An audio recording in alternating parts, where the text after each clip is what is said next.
Okay, welcome everybody. Looks like we've got audio visual under control for right now. I'd like to welcome you to the Canyon City Energy Franchise Committee meeting. We just have two things in our agenda today.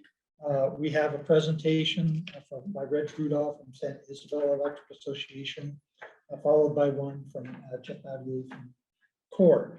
So let's just go around the table and introduce ourselves and make sure everybody knows what's going on. I'll start off. I'm John Hamrick. I represent District 3 on City Council. I'm also a Mayor Pro Tem and Chairman of this committee.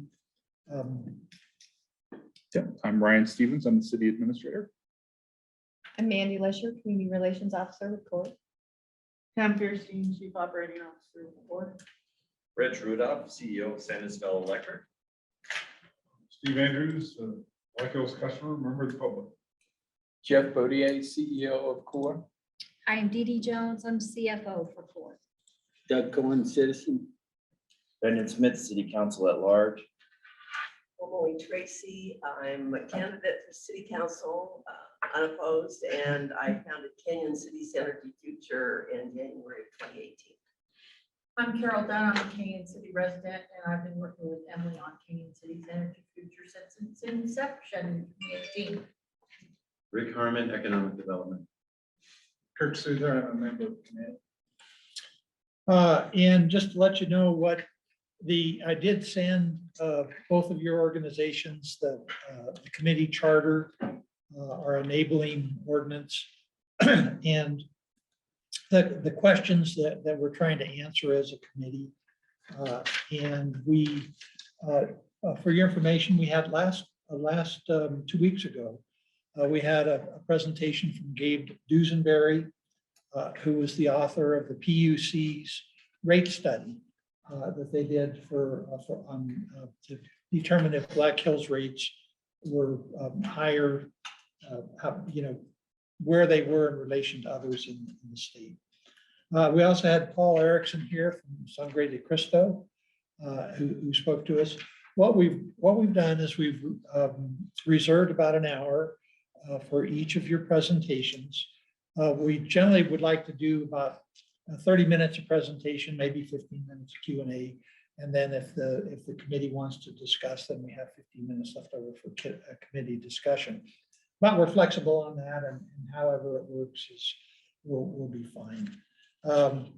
And with that, I'd like to say welcome to Reg Rudolph from San Isabel Electric Association. Thank you for being here. And we're anxious to hear what you have to say. Well, thanks, John. And for some here, I know some people I know too well, but just a little background about me. I've been the CEO at San Isabel Electric for 13 years. Been in the electric utility industry for 30 years. So a little bit familiar with this topic. And one of the things that I want to make sure that I'm here sharing my opinion on behalf of San Isabel Electric. We're not here to interfere with the contract or the relationship that the city of Canyon has with Black Hills. So just a little bit of background about San Isabel Electric. We serve a service territory the size of Rhode Island, Delaware, and Connecticut combined, with over 4,600 miles of line, which if you would start in Anchorage, Alaska, you would stretch that out and get all the way to Tallahassee, Florida. And we do that with less than 80 employees. We have 25,000 meters throughout our service territory, starting in Pueblo West, going all the way down to the New Mexico border. We actually serve in Fremont County, pay taxes in Fremont County. So we actually have a presence here in your county, not in the city of Canyon, but in the county. And just to probably reiterate a number of the things that you've heard with the latest KMU report, July 2021, based on residential, and I always focus on residential because that's a preponderance of the meters that impact the community. Based on 700 kilowatt hours, that the average residential rate for all utilities is $102. for all participating cooperatives is $109. San Isabel Electric is currently at $120 for 700 kilowatt hours. We're forecasting a 1.9% rate decrease in 2022 overall. We've had steady rates. We've had one rate increase since 2009. So rate stability. Our rates have been driven by power costs. When you look at our rates compared to Black Hills, we're 6% lower. One of the things that the reason it's an apples to apples comparison. We're a quarter of the size, and it's a scale business that you have. The question that I think a lot of Black Hills customers, and I am a Black Hills customer, that you have to ask yourself is, why are your rates so high based on the scale that you have? And Black Hills is at $125, and the only Colorado utility higher is Sangre de Cristo. As far as investor-owned utilities rates go, Black Hills is 34% higher than Excel. So it comes into this long-standing, starting in 2010, when Black Hills started raising their rates and people had concerns, is that why are their rates so high? Who's to blame for that? Well, Black Hills is in the business of maximizing profits for their shareholders. That's the business model that they're in. They're not in the service business of delivering value for their members. Their main focus is shareholder accretion. And so it comes down to the Public Utility Commission has been the organization that has granted those rate increases. San Isabel Electric has had discussions with Black Hills starting in 2008 when they made their large acquisition. I'd been on the job for about a month when I first reached out to Black Hills. And it seemed to be kind of the broken handled hammer in the auction box. If anybody's ever been to an auction, it didn't seem to fit with what they were after. After 10 years, you can see that it was something that they were after, because they've maximized the value of that asset, and they continue to maximize the value of that asset. But starting in 2008, we've had a number of conversations with them. Up until about 3 years ago, we'd had off and on discussions about creating a willing buyer, willing seller transaction with Black Hills. That culminated with us making a $1.1 billion offer to purchase all of the assets from the Colorado Electric Utility Company of Black Hills. Obviously, we don't own that, so you know how that transaction went. We've continued to show interest in helping the public power model as we, I think everybody up here in Canyon probably was watching what was happening with the city of Pueblo. We were involved in that process as a willing participant to support the city of Pueblo. The Board of Water Works took the lead on that transaction, because that was the biggest utility within the city of Pueblo.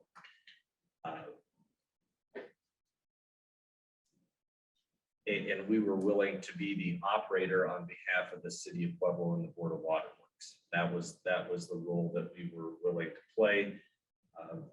And there's a reason for that. We believe that municipalization in this situation, knowing all the different opportunities that exist to go through, you look at the cost that the city would have to undertake, or if it was an unwilling transaction and you wanted to get rid of Black Hills but have another utility, that legal process, certificated territory. I'm not here to advise you on that. You can figure that out on your own. That's a very heavy lift. But municipalization, in my opinion, first cousin to the cooperative business model, that's the best option. Now, the challenge that existed in Pueblo is that the city council didn't commit to it. Everybody wants to complain, but nobody wants to do anything about it. So for those that are on the city council in Canyon, you probably know is you hear a lot of complaints, but you don't see a lot of action. And that's the challenge, is that nobody likes to pay the electric rates, but nobody really seemed to have an idea. And when the city laid it out, next thing you know, you had city council members in commercials for Black Hills. So that didn't, I mean, that killed it right from the start.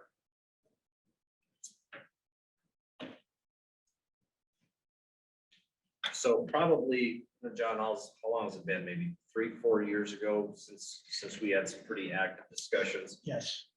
We'd actually went through the process at that time, looking at the distribution system, looking at what the distribution system would be worth from a market value perspective, looking at what the distribution system would be if you just had to build a brand new one. We even looked at a market value, or what it would cost to build a distribution system out, put fiber to the home, 100% underground fiber to the home in the process. At that time, you know, here again, that we haven't spent a lot of time in the last 3-4 years trying to put any updates on any modeling, because there wasn't any use to do at that time. But there was still significant value under a municipal model to be able to do that. Another issue is that others are going to tell you how they can save on power, how they can help you run your system. It's really easy to tell you what you want to hear when you're selling something. After reading the documents that you sent out, John, one of the things that I thought was, we really at San Isabel Electric, we really don't know what we're looking at here. But one of the things that the city of Canyon could do is issue an RFP and issue that RFP. I saw the Guzman Energy proposal saying that they would give you money, but if they didn't get the power supply, they wanted their money back. Well, if you want to find out how committed people are to municipalization for Canyon City, issue an RFP, have them commit to it, and have them pay for it. If you want the contract, go all the way through. I can clearly understand where this Canyon City is. You've got other big issues that you have to take care of.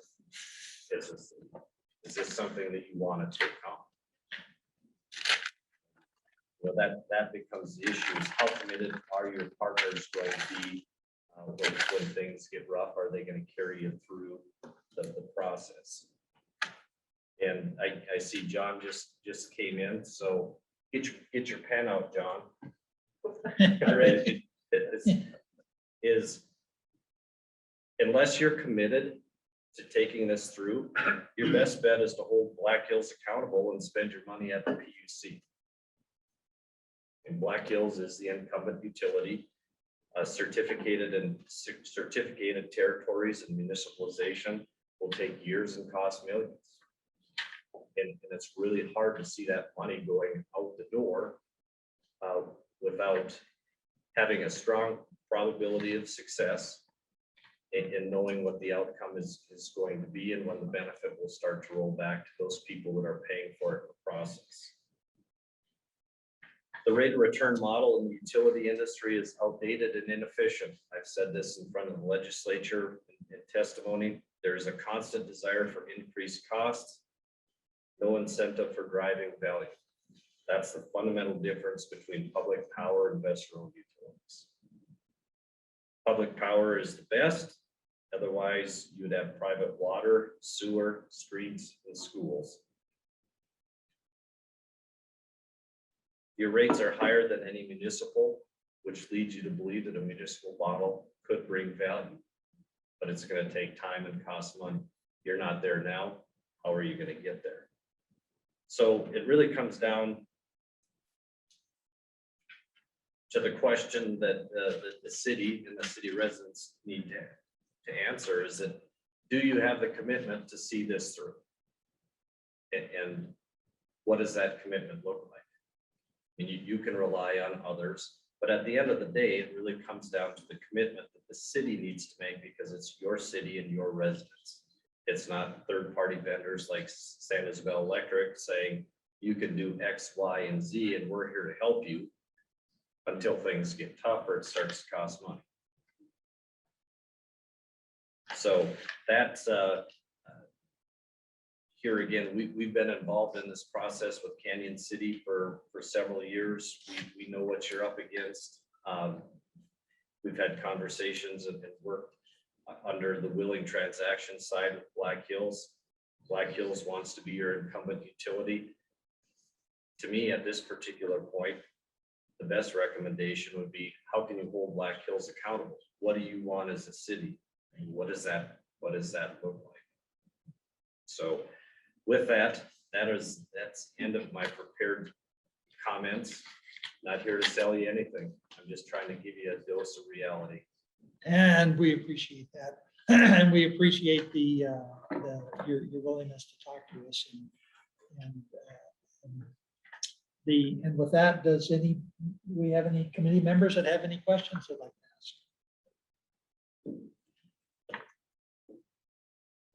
ask? Thanks, Mr. Chair.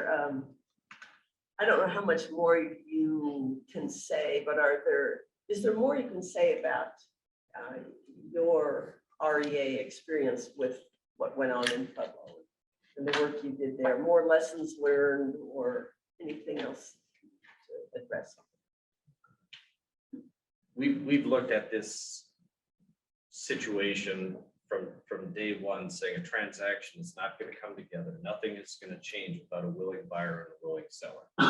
That's the long and short of it. Is that does the city have a hammer to do certain things? Yes, but if a willing transaction doesn't take place, it's very difficult to make that come together.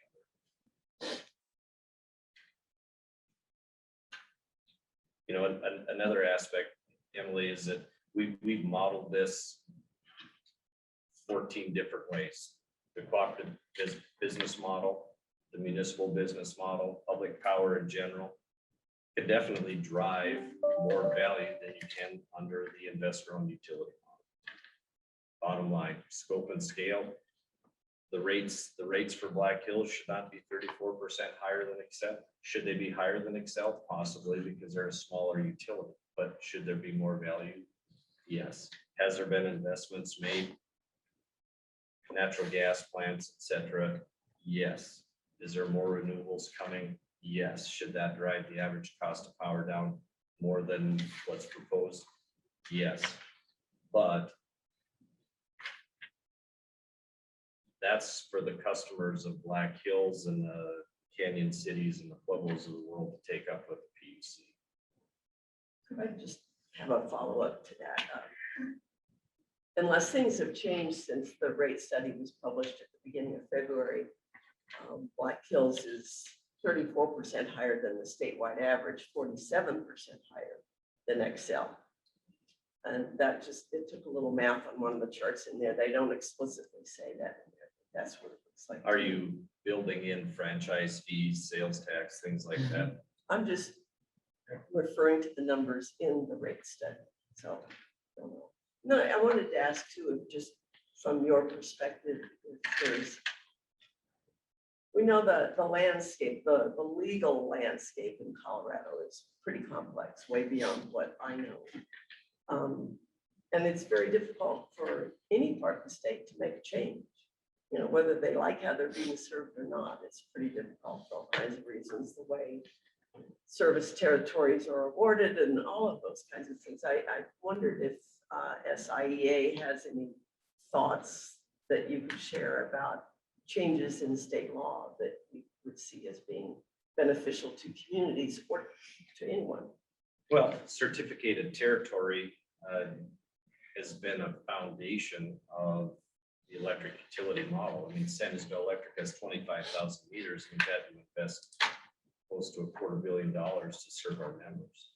And is that a good business decision? Absolutely not. But we're in the service industry serving our members, you start to think about, would there be a Branson, Colorado? Would there be a Honey, Colorado without a rural electric cooperative? So when we start to look at it from a foundational perspective, certificated territory is a protection that you need. Now there's third-party market disruptors, technology like rooftop solar that exists today that is making us change the way we look at the world. Some are doing it organically because they want to run a competitive business and bring value to their members, while others are being forced into it. Now, from a state law perspective, like I said, the rate of return model does not incent driving value. And I think that was one of the comments I made on this subcommittee you served on, I don't know, 100 years ago. So we're 100. So, which I think any business, even with certificated monopolistic territory protection, would appreciate the challenge of being rewarded for delivering value.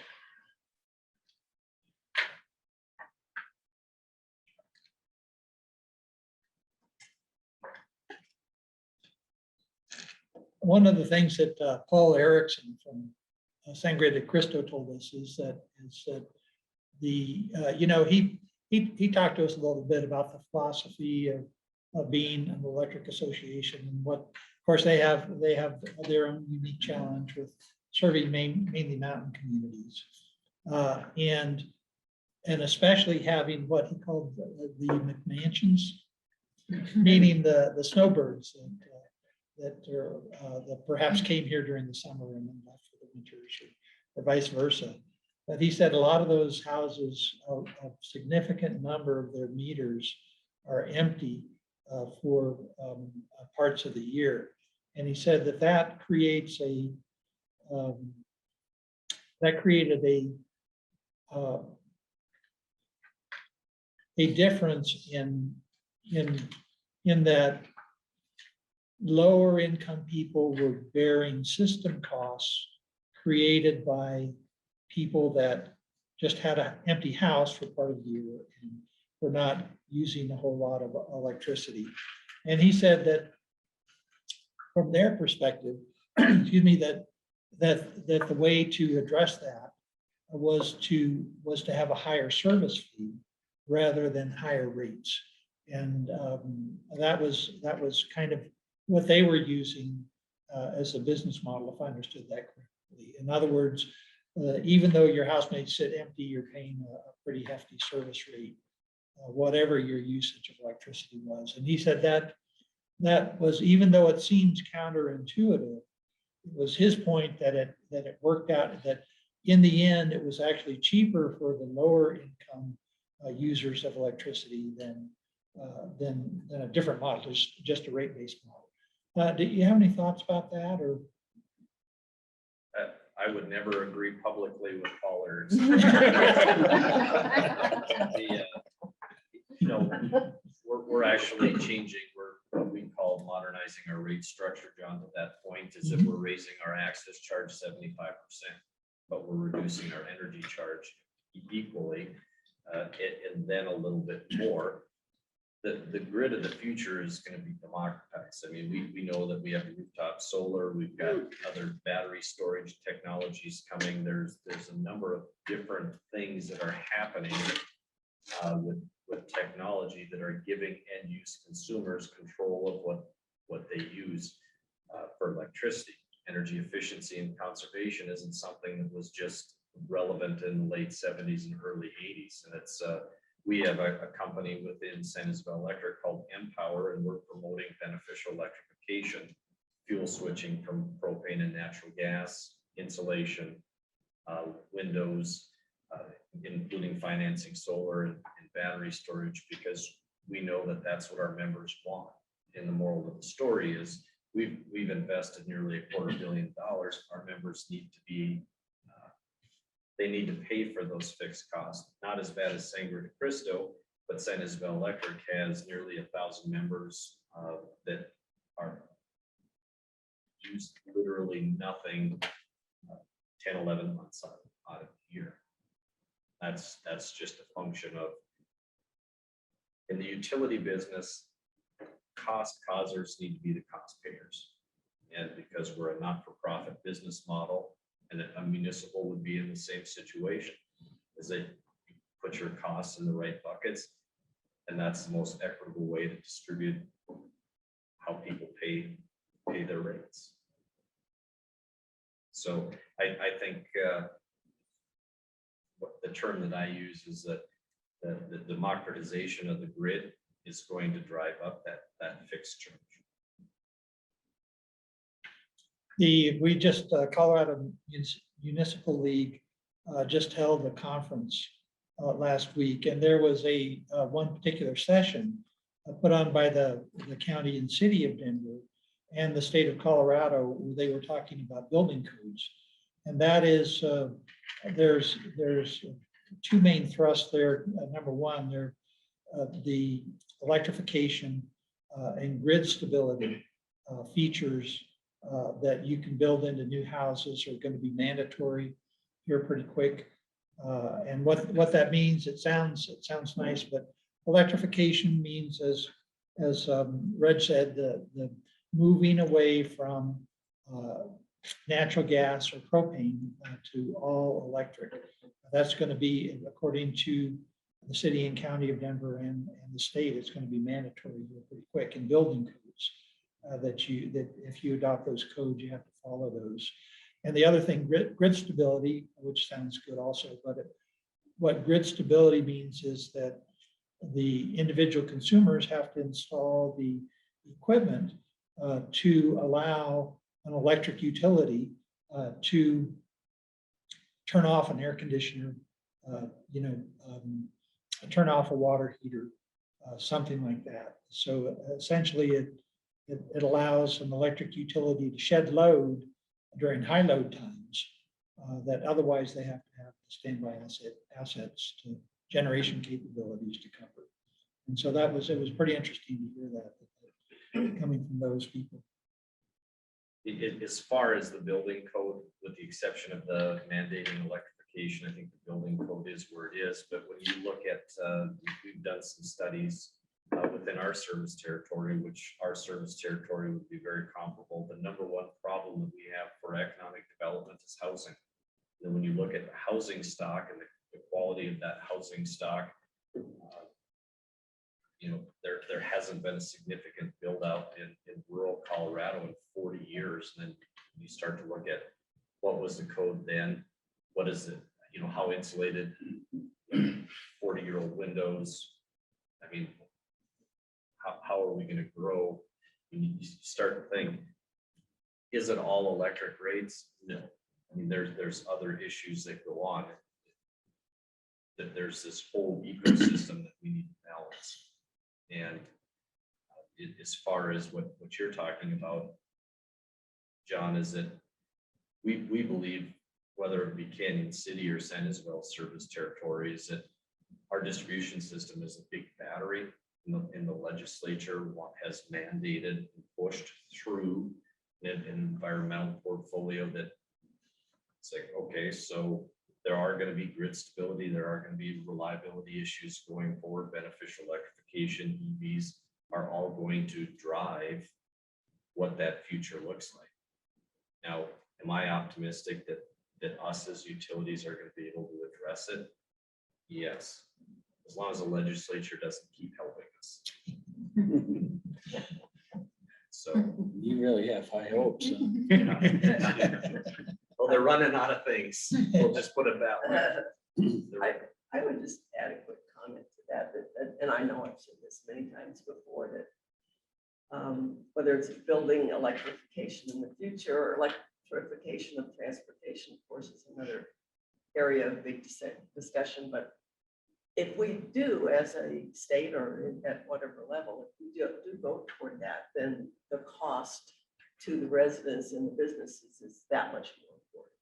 And so now's the time, in my opinion, to really be trying to figure out, well, if those things are gonna come at us, whether we want them or not, then how do we address the cost issue for a community that has a significant number of poverty level residents?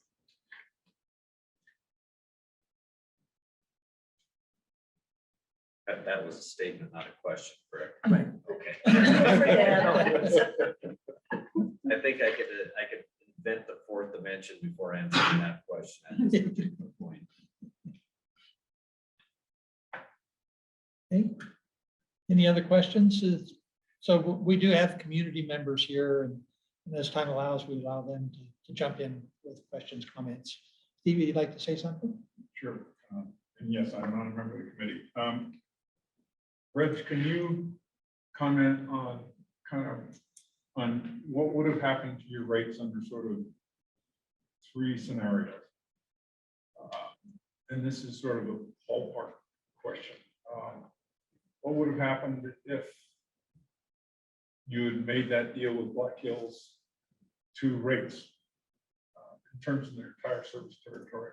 What would have happened if Pueblo alone had switched out and you were providing service? And what do you think would happen if Canyon City alone came and you were providing the operations and maintenance, although it would be some other partners as well, I assume, unless they joined you as part of a whole. And they get another scenario. So let me just, there's 3 questions and only one I'm gonna answer. Oh, So I know Steve.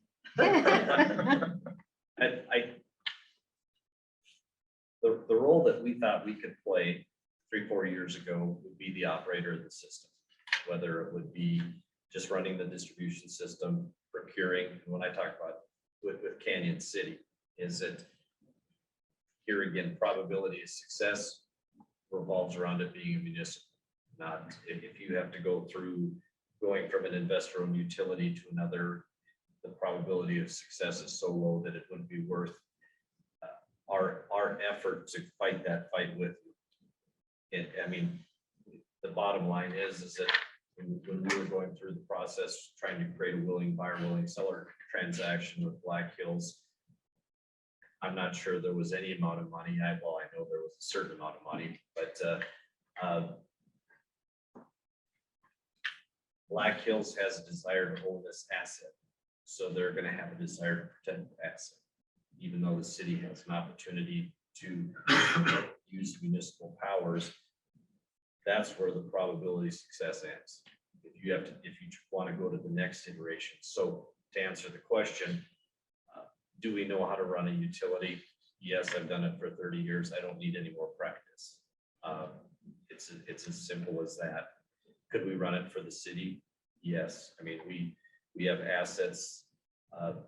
Our headquarters is currently 23 miles down the road. And we have assets in Fremont County. So Steve, your question was, what would our rates have been if we would have been able to acquire the asset at a minimum 15% lower? What would have the rates been Pueblo alone? That we didn't participate. Now do I probably have an idea what they would have been? Yes. Our role with Pueblo would be the same as Canyon City. We're a distribution operator.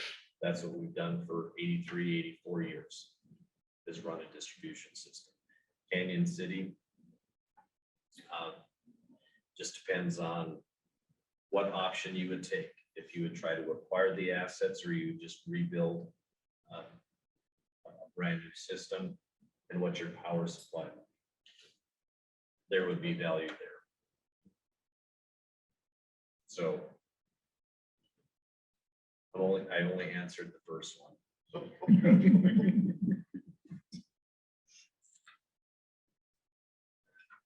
Any other questions or comments or? Rich, thank you for coming, and you're welcome to stick around if you want. and listen to us as we sometimes make sausage here, but you're welcome to say this is a public meeting and we don't put any limits on who can or cannot be at the meeting. So, All right, thank you. I'll just Thanks. move out of the side so I can. thanks. Any thoughts from the committee on what we've heard or comments in general? On our I think she's not meeting schedule, what we have raised so far. Thank you. Boy, I still feel myself that we have a deficit in really getting into the weeds a little bit more on municipalization. I don't know. if you feel that. Thank you. I would like to just keep that in mind that maybe that's some more information. we can give them. Sure, and we've got, we actually have an hour set aside on our meeting on October 11th. That can be one of the discussion items. And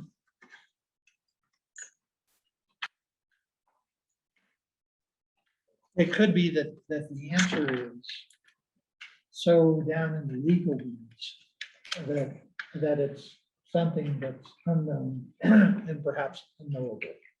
You know? I'm not gonna accept that. no. Well, just maybe the steps in the process, Uh, just generally, Mhm. would be good to know. There's a lot of branches, Right, right. you know, and so it's a little bit difficult that way, but yeah, sure, we can put that on our agenda as a discussion. And I know that we were looking and Steve was with too, Steve Andrews, about, well, what was the last community we municipalized in Colorado? And it's been a while, if I understand correctly. The 70s. So it's a little hard to even find information from that community that is detailed enough to be helpful. But I don't want to speak for Steve in case he's latched onto some treasure chest of information. Or even relevant today. I think it was in the 70s. Yeah. Exactly. Okay, well, Jeff, if you want to, Okay, great. Jump in. Give us just a minute to get the presentation loaded and Rick is gonna get a clicker for you to. Okay, no problem. Here's my share. That screen. way. That might be, Okay, might save us from embarrassment. Yeah. If you ran the clicker. I'll do it. I like to be in charge. It'll save me from embarrassment.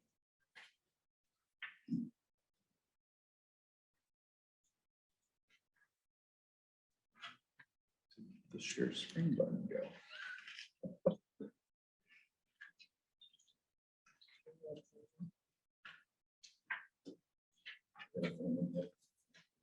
Okay. It's just frozen.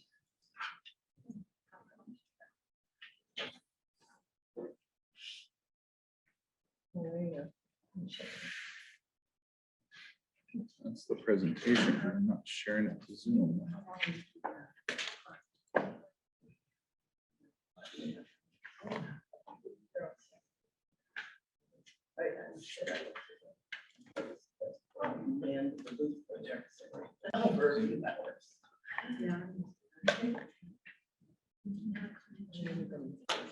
There's a couple first, yes.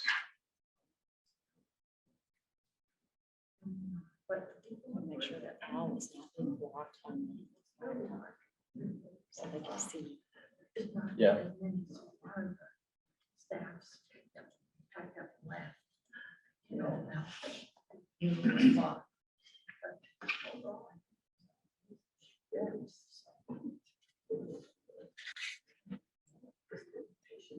Yeah, sure. It looks like my Zoom has frozen completely. oh boy.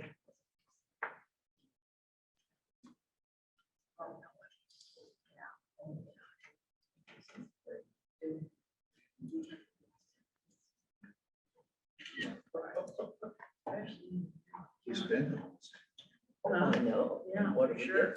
Well, we were, yeah, go ahead, we were, and John, too, the free dental clinic. Yeah. Yes, the home mom clinic.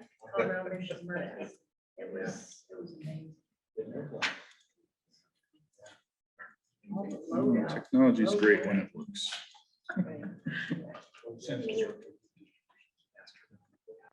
Oh, yeah. That was, Yeah. Oh, it is. Oh, absolutely. Tell me.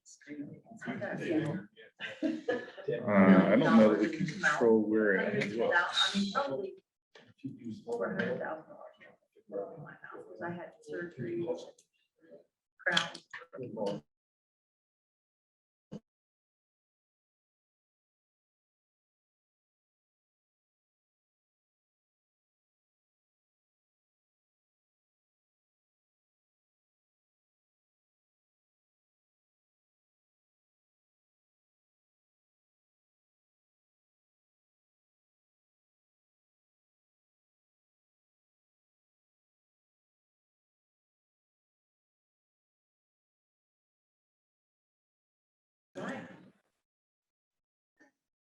But it's hard to define exactly until.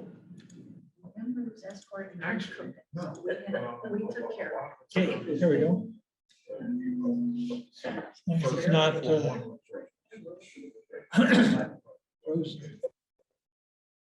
And how that compared to marketing. The revenue up substantially from 2019 to 2020. 2021. Just waiting on Rick at this point. One thing, You one can, thing that. you can advance too, can't you? Very good at, Actually, not showing you what it was. Yes. I will give you this. You can Alrighty. just be able to advance from there. Okay.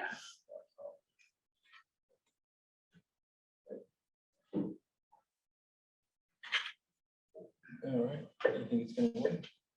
We think. We're gonna take a shot. Okay, well, thank you, everybody.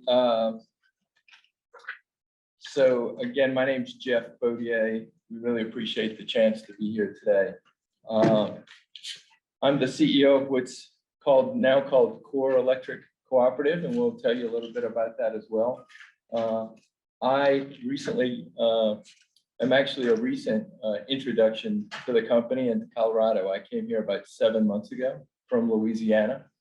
Not as long as Reg, but I got about 25 years experience in the electric industry, having worked at an independent power producer called NRG when it became the largest wholesaler in the country, and we eventually got retail as well, buying Reliant Energy.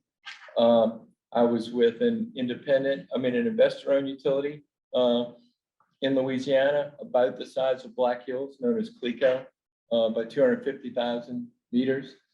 And also have been with an investment company where I spent a number of years evaluating utilities for potential acquisition and sale, including extensive experience with municipal utilities across all spectrums: electric, water, wastewater, gas. And so, and then I also spent a great number of my years in both the wholesale utility and the investor-owned utilities serving cooperatives and municipals. And so it's something that's been a big part of my life. Franchises have always been a big part of what I've done, negotiating them, seeing them go away, buying new ones. And so hopefully I can help with some of those questions. But since you've heard from Sangre de Cristo and now you've heard from Reg, I won't repeat some of the things you've already heard about what makes co-ops different. But I will say this, and that's why it's great to have all this perspective with the committee. Co-ops are as different as cities are different. So we're kind of built the same and we got kind of similar structures, but we all have our own situations. And so it's important to hear from as many as you can. We're obviously local. That's when I think about what separates us from, say, Black Hills and Xcel and the other big utilities or regulated utilities. We're obviously here. We're only going to be here. We were born in Colorado. We'll always be in Colorado. The membership is also a major difference. So we don't even call them customers, and we certainly don't call them ratepayers. You're a member, which means you own the company, you own the cooperative. And as a result of that, you get what's called capital credits back at the end of the year. So since we're not for profit, we're not a quote nonprofit like a 501c3, but we're not for profit. So what happens is at the end of the year, if there's margins on the business, a certain portion of them are retired every year by being paid back to everyone who has a meter. And so that gives you an ownership share. And as it says here, we've distributed over 120 million in capital credits back to our members over the past 10 years. So the way to think about it is, if you were to be served, if there were to be a franchise arrangement with a co-op, every person who has a meter is a member of that co-op. And then the municipality, to the extent that you have meters, is a member of the co-op. So you would have multiple meters in which, and this happens in our other cities, in which the municipality is actually a member as well. But, so we had a couple of conversations earlier, and historically we've been known as Intermountain Rural Electric, but like a lot of what I've been seeing in Canyon City in recent years, what you've been for the past 80 years is not what you are now. And it's not what you're going to be for the future. And we realized, it was actually realized before I came on board at IREA, that what IREA had been for the past 80 years is not what we've become. And so we rebranded the company and we changed the name to CORE, Electric Cooperative, and there was a lot that went into that. And so rather than hear my boring speech, if we can make this work, we got a little video that'll help you with it.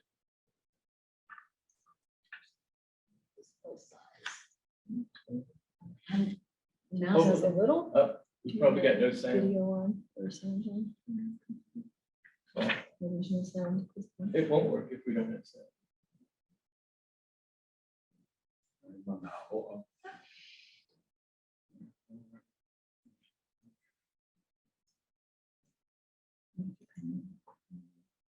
She's got control. Here, I can give the control back to you. I knew we were taking. We need some help. Here you go. Video Perfect from time. Sunday You came at the with right sound. time. Sometimes you have to exit out a presentation though, to do it. Yeah, that makes. We don't have any sound, it's our problem. Sound will not go through the, Won't go through the owl. oh, it'll go through the app, but it won't go through the click share. It won't go through the click share. So Okay, you'll have to put the speakers to that. but it won't show up on the screen if I take the click share off. Right? You might be able to. Okay. Does it give you the option to choose your audio? You drive. Nothing like being on the hot seat, right? When you got the mouse in your hand. didn't know you. Oh, Yeah, yeah, I'm moving stuff. We have Job security. Sometimes we have a meeting with somebody like her can't come in, we're done for. Yeah.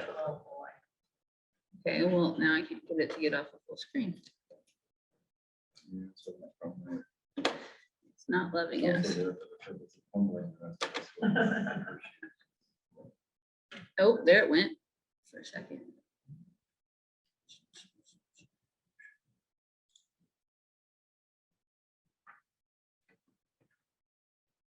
So speaker. Just the audio settings down the bottom. It's on. Oh,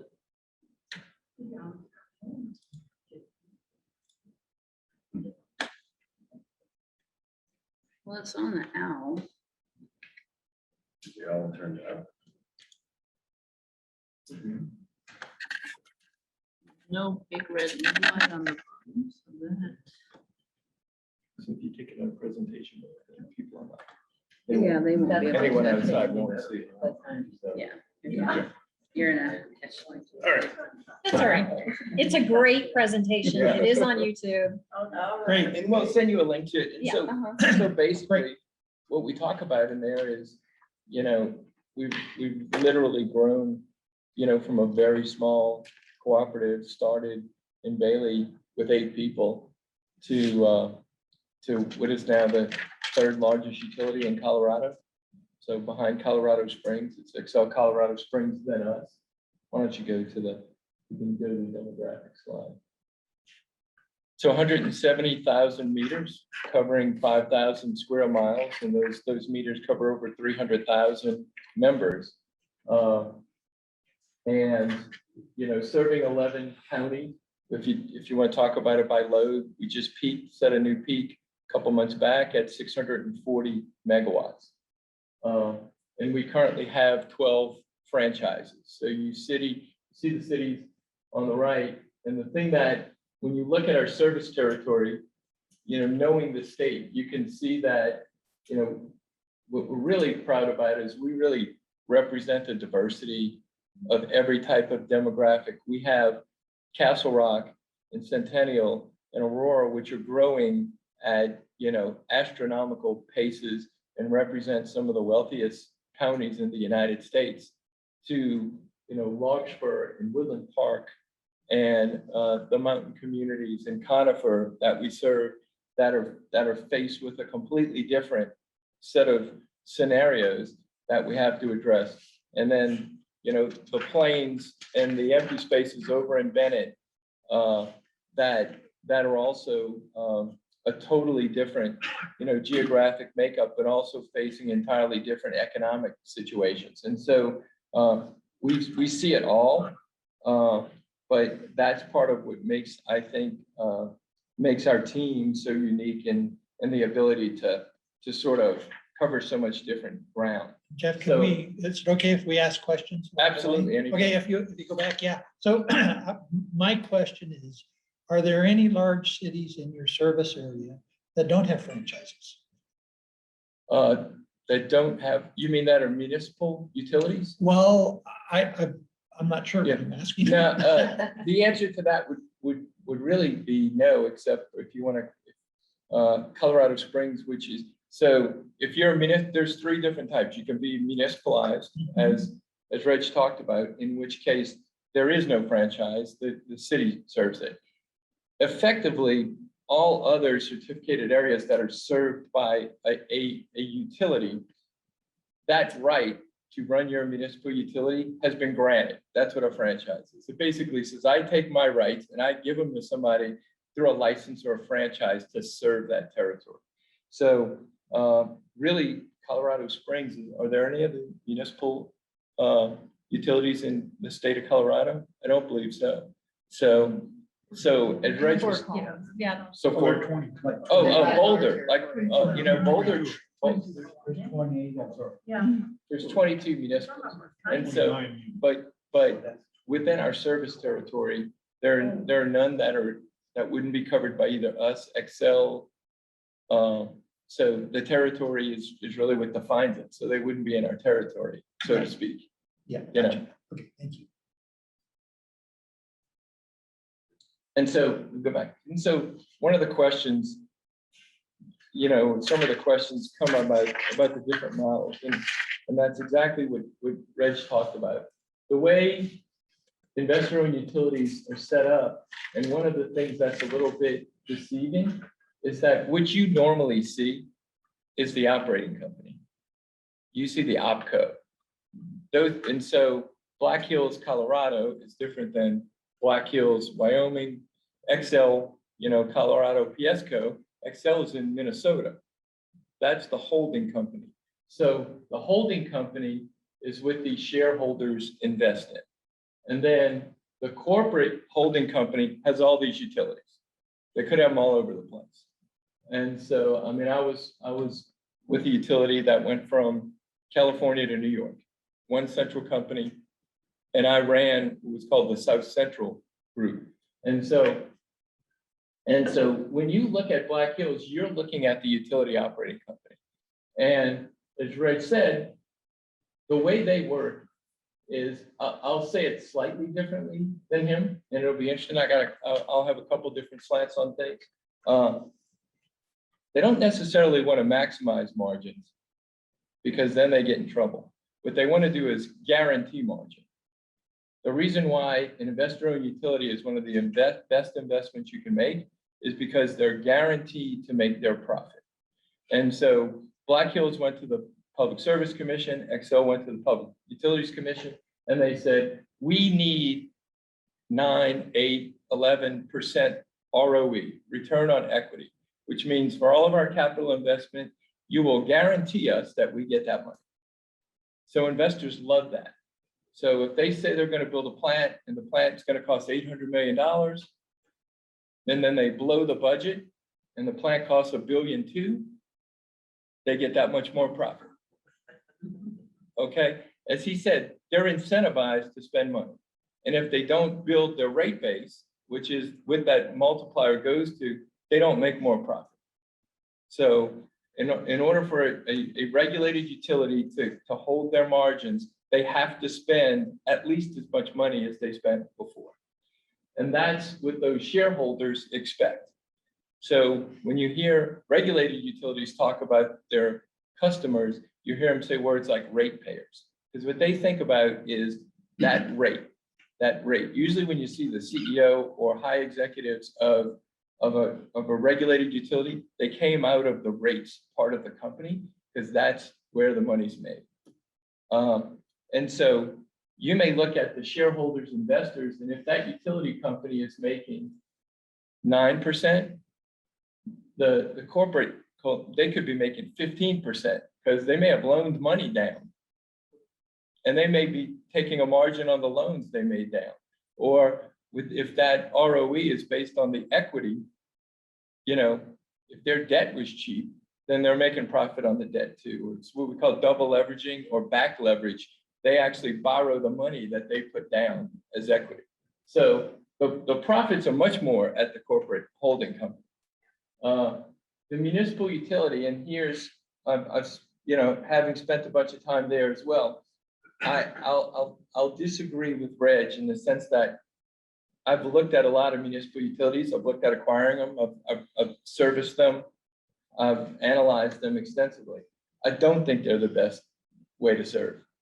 I haven't seen a municipal utility that I couldn't carve 40% of wasted costs out of. The reason why you see so many cities running water and sewer and streets is because nobody else will do it. And if there was a way to make money doing it, they'd be doing it. And so, like in the United States, there's about 4,500 municipal utilities. On the electric side, there's thousands, many tens of thousands, water and wastewater. Most of them are municipalized because you can't make money doing them, and that's why the systems are in such bad shape.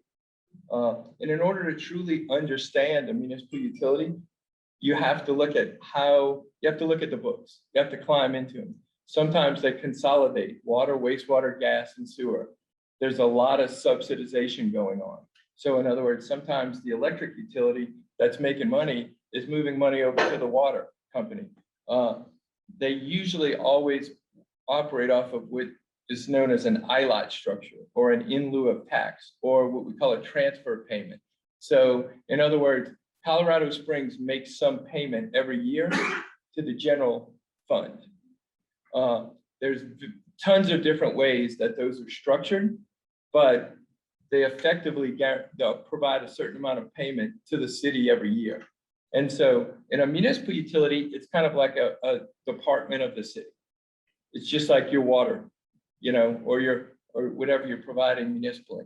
The problem is then, like you see with the other utilities, you've got to run that utility. City council usually becomes the rate maker unless you create, there's again, multiple different governance versions, but you can have kind of a separate utility where it has a separate utility board, and then they set the rates and things like that. Or the city council could just do it.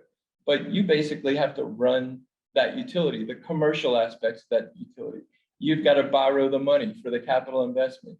You've got to make the spend. You've got to put it on your balance sheet. And so you got to find out how much you can borrow to do those things. And so although you may have someone you contract out as an operator, it's your utility.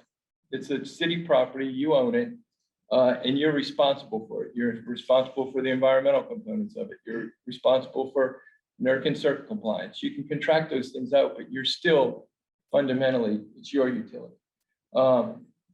And so, you know, in this case, you'd have to say, are we in a position to basically build our own utility?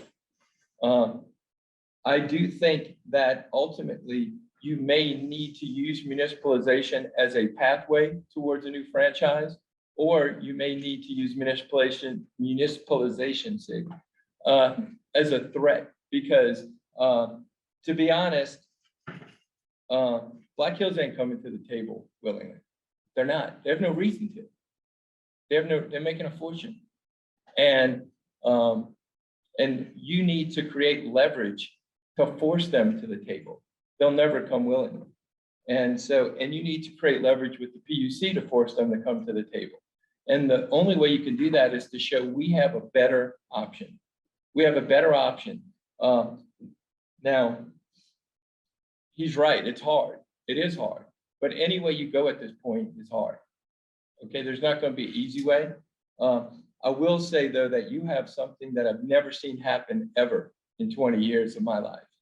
The hard thing about getting municipalization and about getting franchises and about, you know, dealing with your electric supply in general is that it requires a vote of the people. Okay, the people rejected Black Hills, and it wasn't close. It was 60-30. I've never seen that happen in my life. And the people rejected Black Hills when they were basically told, we don't have another option and we don't know what we're going to do. And they still, if you decided to stay with Black Hills, you would need a proposal that is so much better than what they've done that you convince those 60 people to vote the other way, those 60% people, because they still would have to vote to approve the new franchise. Okay, and so when I've dealt with this in my life, the hardest thing is getting the vote, getting the referendum vote. It's an election. But the people have run them out of town.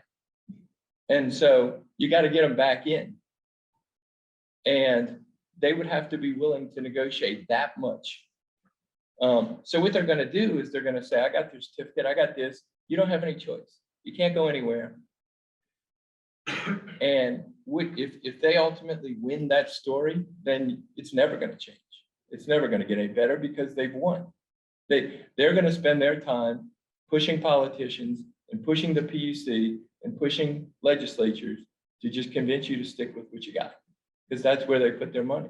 That's what they're going to invest in. And so, you know, there are multiple ways you can get to another franchise. I think that's a different topic for different conversations. Our lawyers have been working on it extensively. There's at least 3 paths you can go. But one of those paths does involve you saying, well, okay, if Black Hills won't come to the table willingly, and the PUC does not agree with us in pursuing our certificate of public necessity and convenience to get the territory, then you say we are going to municipalize, but then you have all those options available to you. You can municipalize as a first step. Okay. I would not propose an operating contract.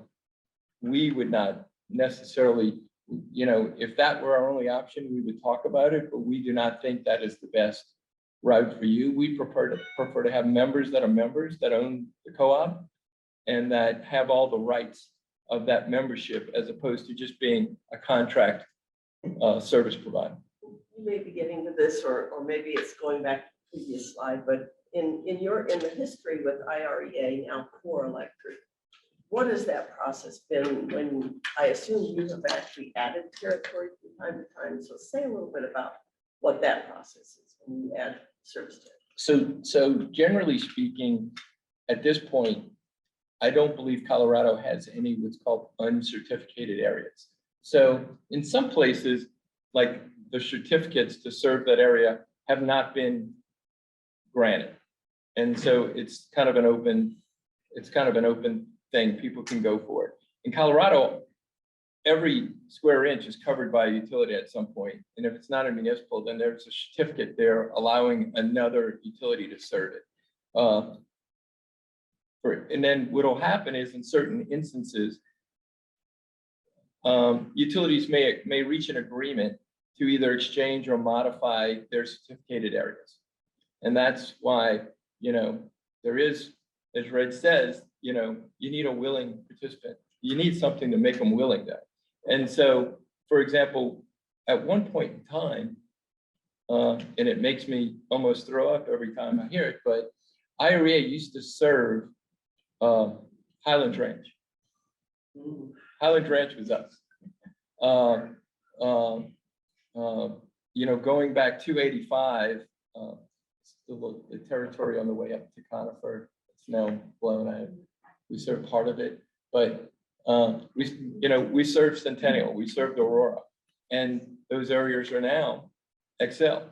And what happened at some point in time was there was an agreement made between IREA and Excel that said, we'll give you Highlands Ranch and you give us Bergen Park. Bergen Park's got like 10. Yeah. And now Highlands Ranch is what Highlands Ranch is. And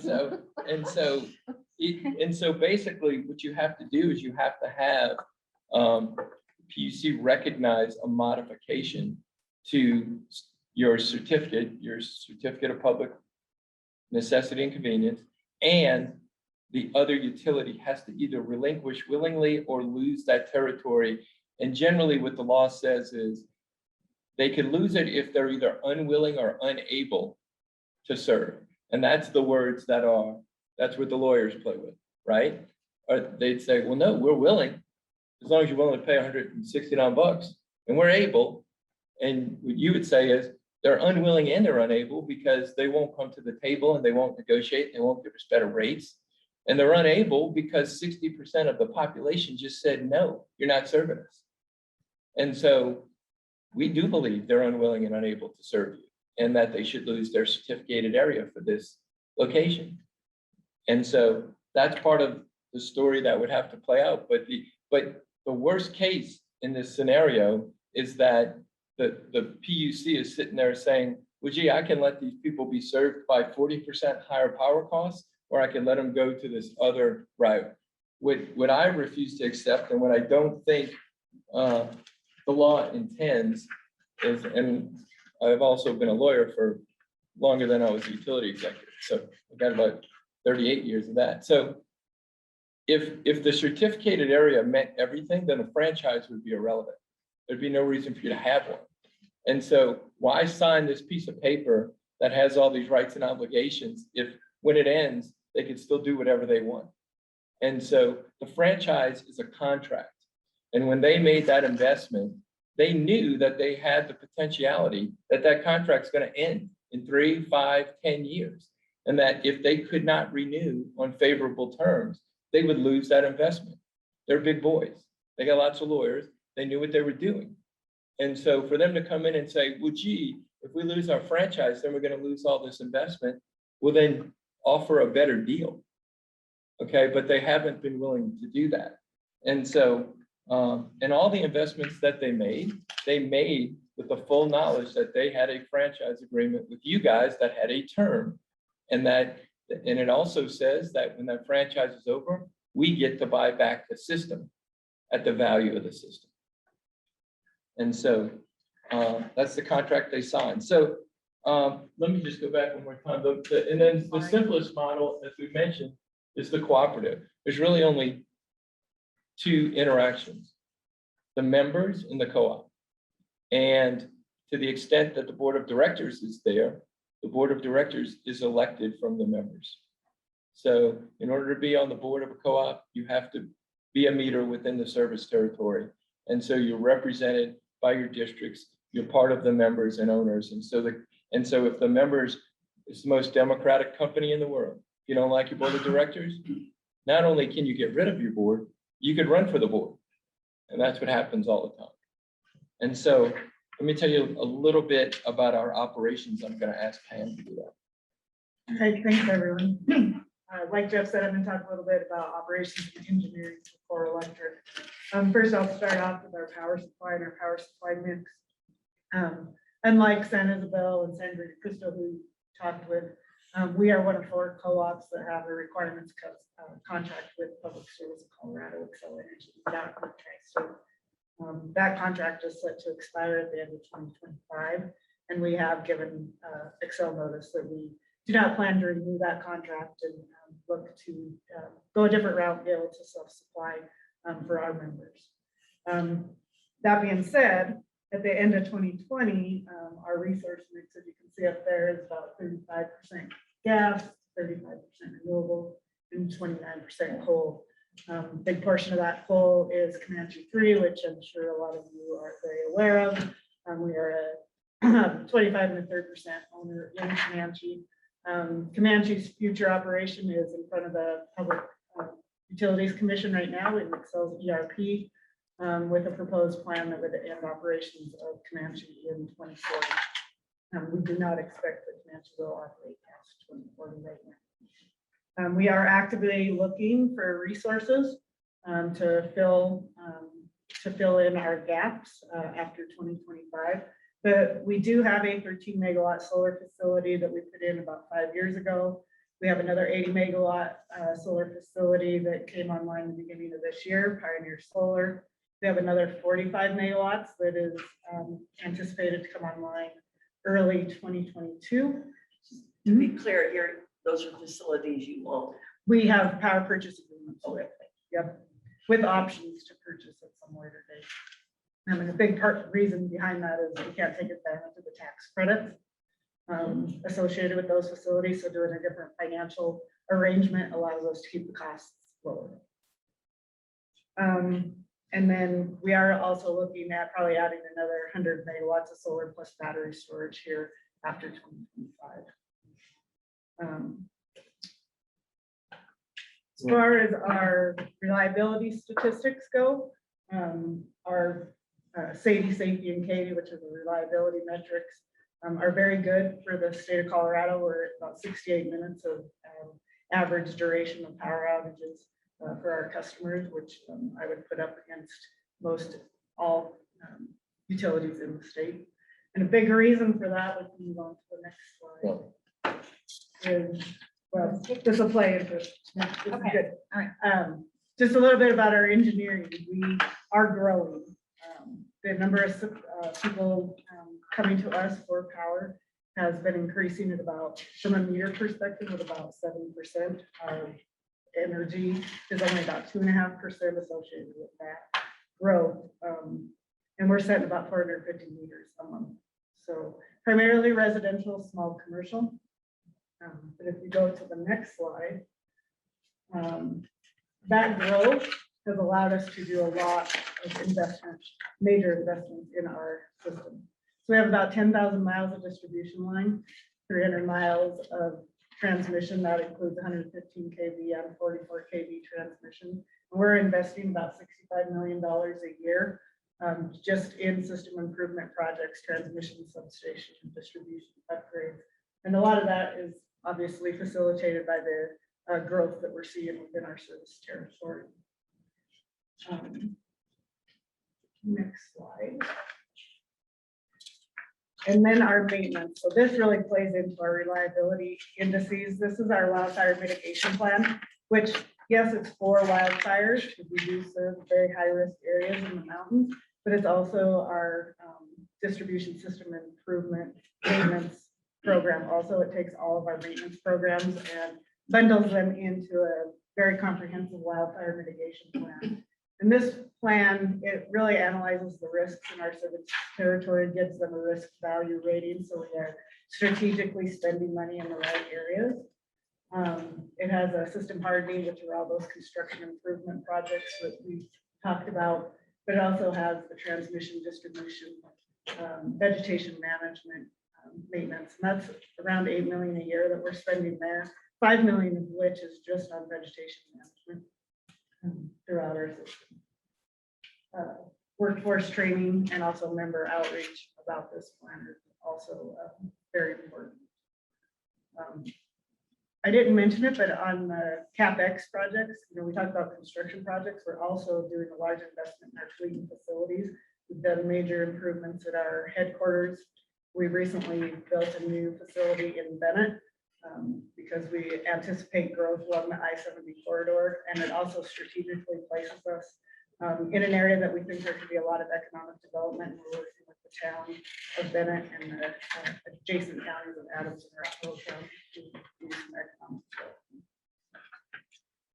Thing is what I have.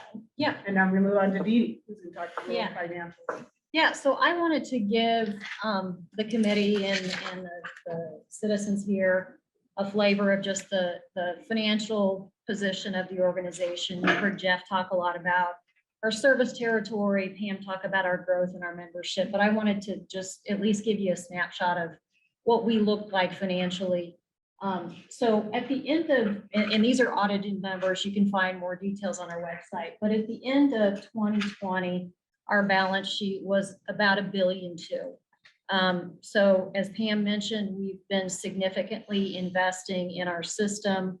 I've been with CORE for 5 years. I think our average has maybe been $75 million a year.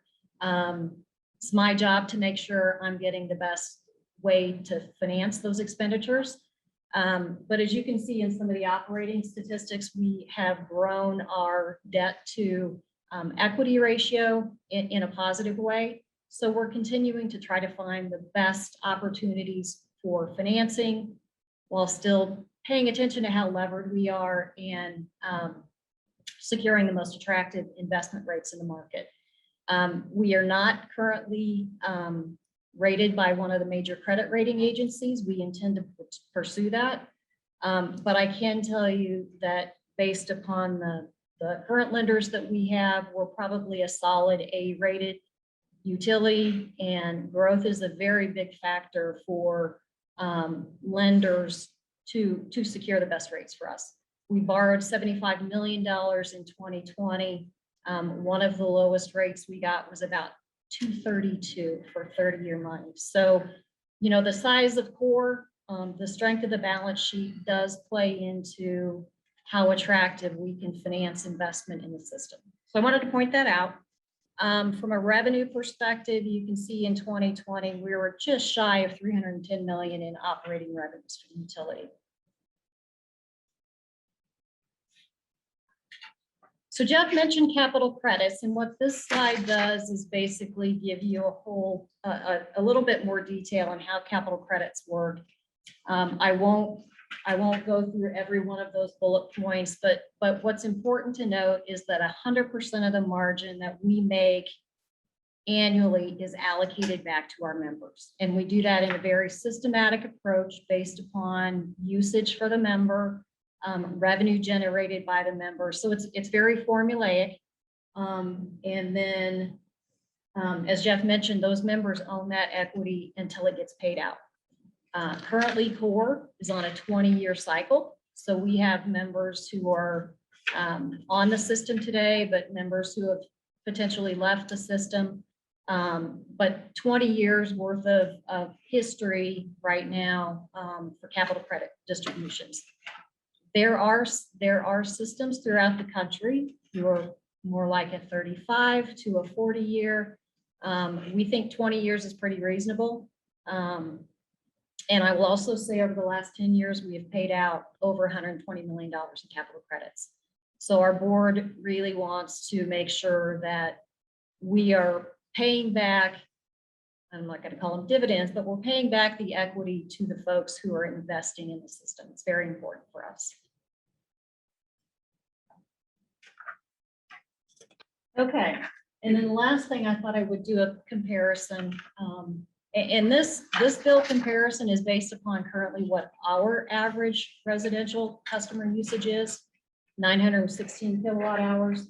But we wanted to give you a flavor for, CORE's bill, 125.82. And then you all know the Black Hills bill.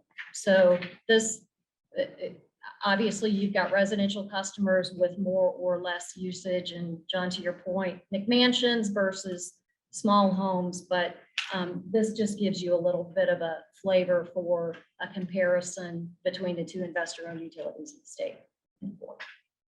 And just to clarify once more, is this is based on the most recently published rate filings made with the PUC for both Excel and Black Hills. So this is based upon what they are seeking right now with regard to rate increases.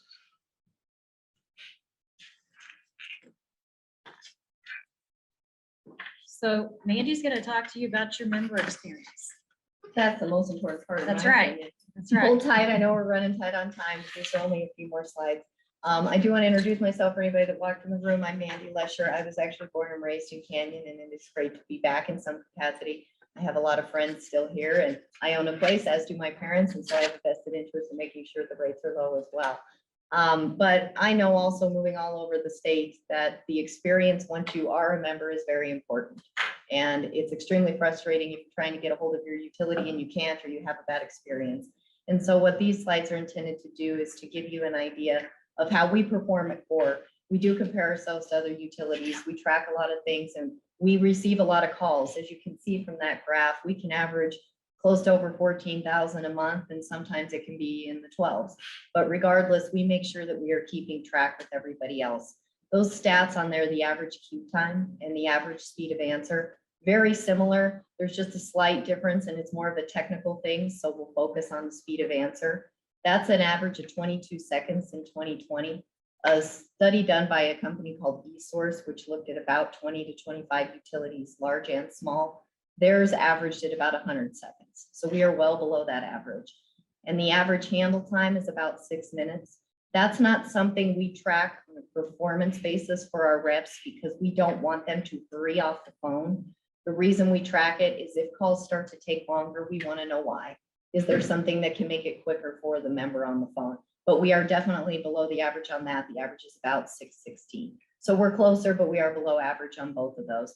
We're staffed 7 to 7 so that you can call us at any time. We have tons of self-service options as well, including outage management. We have a great email system to email customers. We have text messaging for outages. And then, of course, we know some customers like paper bills, some like e-bills. We run the gamut, and we offer a lot of different options. We also have 4 different offices, and obviously that would be extended. And all of those have walk-in payment locations. A lot of utilities have closed those once COVID hit, and we didn't feel that that was a necessity. We are open for business, and we're able to handle our customers. Again, we service the mountains, and not all of them have internet. So they do want to come in and pay a bill. And so we make sure that we are open for them to do that. This is an example of something called My Tower that all of our members, all they have to do is sign up online. I'm not going to go into the details of this chart, but what this does is this is a sample member that we use where they can actually go on and see how they use their power every single day. And they can log in at any time and see this. The delay is about 24 hours. You can see where you're peaking, and then you can start to see how you need to make adjustments to make your bill less. When you get a monthly bill and you have to go back and remember what you did on the 11th, it's tough. When you log in and you can see that right after, you can start to understand your own patterns, and we help our members so that they can control their bill a bit better. And what does the green represent on that slide on top of the blue bars? Those are the difference between peak and non-peak. So those are different hours of the day. Our peak hours are between 4 and 8. And so those are just different ones where they can go through and say, okay, what was the highest during non-peak hours and what was the highest during peak, because they're charged. Gotcha. Okay. And then finally, something that we find is very important is we actually have a 500,000 annual contribution budget that we've worked toward, and everything from donations that are done on the board side to Jeff's budget. We really take care of the community, and we think that is an important aspect. We do other things as well, from recycling holiday lights and sending that money back to energy outreach, to donating up to 75,000 annually for matching contributions that our members make to the energy outreach office. We have several different options on this slide, 70,000 in education grants that are given. And one of the newest is our volunteer time off program, where our employees can take a day to actually volunteer in the community. So organizations can reach out to us and say, we need help on this day. and we can supply that for them.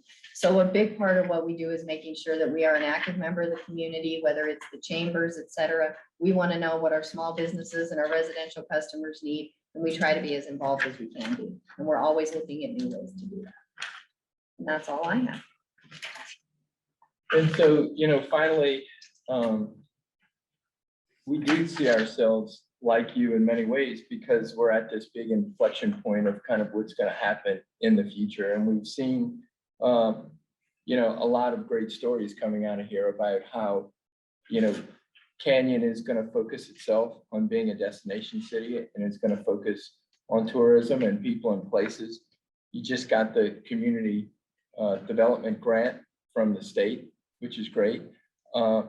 We have so many of our employees, other than Mandy, who come here, every weekend to recreate or have, or come through here and spend time here on the weekends. And so, it's kind of like, what does Canyon City want to be? How do you build on all the history that you have? And so in all of our cities, and that's one of the things we would ask you to do, is talk to those 12 franchise cities and ask them what their experience has been like. But, whether it be sponsoring the rodeo and being a part of the rodeo and working the rodeo in Castle Rock, or the Frontier Days in Adams and Arapahoe, it's just, our people love being part of the communities that we're in, and we participate in that way. But what the utility business is ultimately about, in many ways, is economic development. It's kind of the bread and butter. And in order to have a city, you need to have people. And in order to keep those people, you have to have jobs and business and homes. And so what we bring that I think is at least it's important. It's our emphasis is that we don't just sit there and say, let us know when the load comes and we'll be ready to hook the meter up. We want to work with you in attract the load here so that you balance some of this residential load out with some good employers, some good business load that actually helps bring more scale. Because the best way you can keep rates low, quite frankly, in the utility business, is to have some big industrial commercial customers that offset that heavy residential load. And it makes it cheaper for everyone. And so the name of the game in economic development today is much more about creating that community that people want to live in. It used to be like, where's your railroad? Where's your natural gas? Where's the river? Where's this? How many employees can you give me? Now it's about places where people want to live and creating the place that people want to live, and then attracting the types of businesses that you think will fit best in your community. And so that's the partnership we formed with Bennett and Adams County. It's the same thing we want to do here. And it's a concerted effort to go after those, commercial and large business accounts that you want to lure here. And so, we've sent a proposal letter to Canyon City to explore this process with you. What we are saying is similar to, it sounds like what San Isabel has done already. We have not done an evaluation of the system. We would propose taking 120 days. Pam has the contractors and the staff lined up to basically evaluate the system, both on the ground and on paper, to see what's there, what condition it's in, how much, it would cost. And you can look at it in the ways that Red said. It's how much would it cost to build it from scratch? How much is the current value of those assets as they sit? Because remember, the franchise agreement does not say market value or opportunity cost or any. The franchise says it's the cost of the assets as they sit on the ground. And when Black Hills contests that, which they will, then there will be an appraisal. And that appraiser will determine what the system is worth, and that will determine the value of what the buyout will be. We think we can conduct our own assessment in about 120 days. We're proposing to take that and basically come up with a system valuation, and that would feed into a proposal to the city. Quick question about that. Do you, when you've done that kind of work, do you anticipate any problem or not getting the kind of information, the details you need about the existing system from Black Hills? We expect they will not help us. But, you know, what we can do is we can actually, through GIS maps and everything else, we can actually see the system. And, you know, Pam's group builds these every day, from substations to transmission to distribution. So we are able, and we obviously are constantly conducting an evaluation of our own assets. So whether they want us to or not, all we got to do is walk around and look at them and see what we need based upon what's being used to serve the city, and then create our own valuation of that with our, you know, outside experts. And I guess to clarify, are you, from your standpoint, are you talking only city of Canyon City or the region, or where do you see that line falling? Well, to some degree, that's kind of up to the city. Your ability to franchise or your ability to municipalize would only be based upon what the city has control over. The only way the city, or not the only way, but a very powerful way the city can control that is through annexation. So if you annex territory, that would be added to the city's load, but you know, strictly legally speaking, you only have the right to take back control of what is within the city's municipal limits now, or what the city would in the future annex. And So Emily, from our perspective, from the city's perspective, what we would probably do is, you know, assuming this were to move forward, we would provide the new comprehensive plan that has priority annexation areas in its to Core Electric, so they can include that as part of their analysis. But we're not talking, from your perspective, we're not talking the entire service territory as it exists today with. certainly not to start, because legally you couldn't do that. However, depending upon how robust this annexation plan is, it could go into any newly added components. And so look, this is sort of like a no cost look is, I guess, the way you'd say it. We do this, we're going to do it at our expense. We're not asking for any reimbursement if it doesn't work. All we're asking from the city is, to the extent you can cooperate in helping us get data that you have control over, access to locations that you have control over, and then like you say, other information that would be beneficial for us to know in making a proposal. Whether or not you know, you plan these annexations, whether or not you want certain terms out of the franchise. Most of our cities have a franchise fee. Some cities don't want franchise fees. Some cities, like for example, in Castle Rock, our arrangement is done as a credit on construction project relocations and things like that. So if there are costs that are needed, like let's say you want something undergrounded that's not yet undergrounded, or you want a relocation of electric utilities, then Castle Rock gets credits towards that, and then Castle Rock doesn't come out of pocket for that. And so there's many, many ways, as much as your imagination will let you, are ways to structure these things.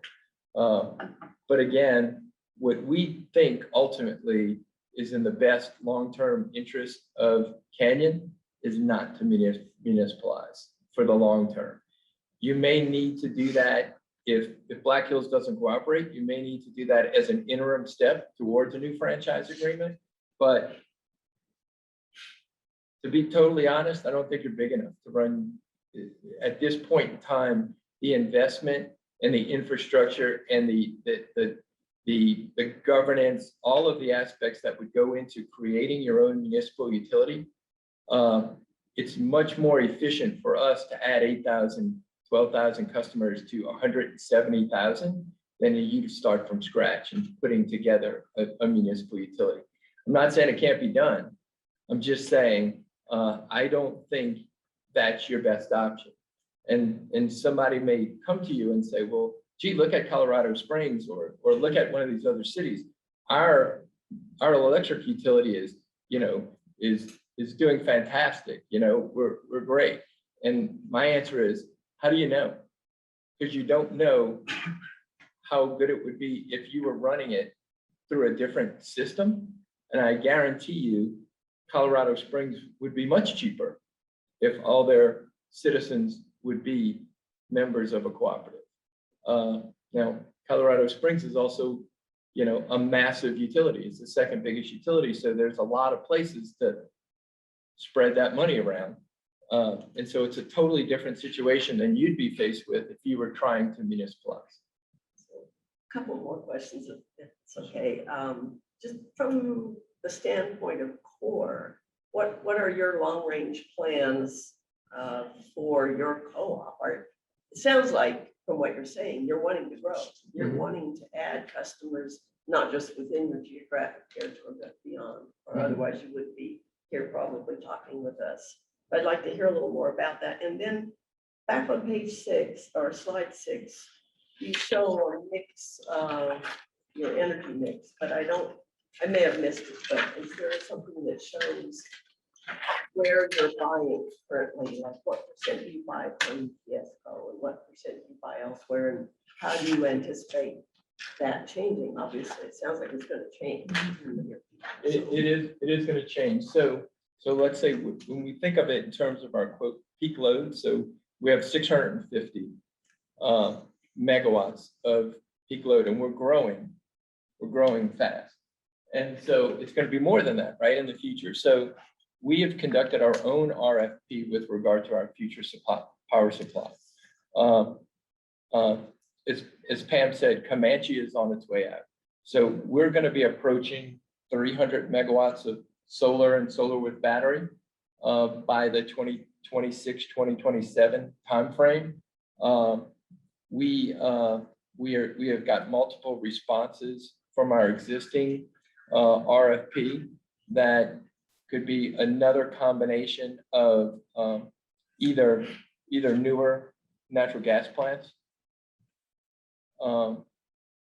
or other PPA proposals. So what Pam was saying is that the way our power mix works is there's a power purchase agreement with Xcel right now that covers everything that's not served by our existing generating sources. So we get a small, what's called WAPA hydro allocation. So we get that hydro, we get our solar power, we get our part of Comanche, which you never know when it's going to be running. And then all the balance comes from a wholesale power purchase agreement from PSCo. And that is what we're going to be moving away from in 25. Now, we will most likely, because for reliability standpoint, you always want some type of power purchase agreement to basically, you're not going to be completely running off of just certain generators. You need to have a lot of diversity and a lot of protection. So we will have some balance of power purchase agreement. It could potentially be with PSCo. It's just not going to be under this agreement. It could be with Tri-State. It could, we're looking at multiple options to negotiate some part of our total balance of supply by about the 2026 timeframe. And that's part of our focus for the next 5 years.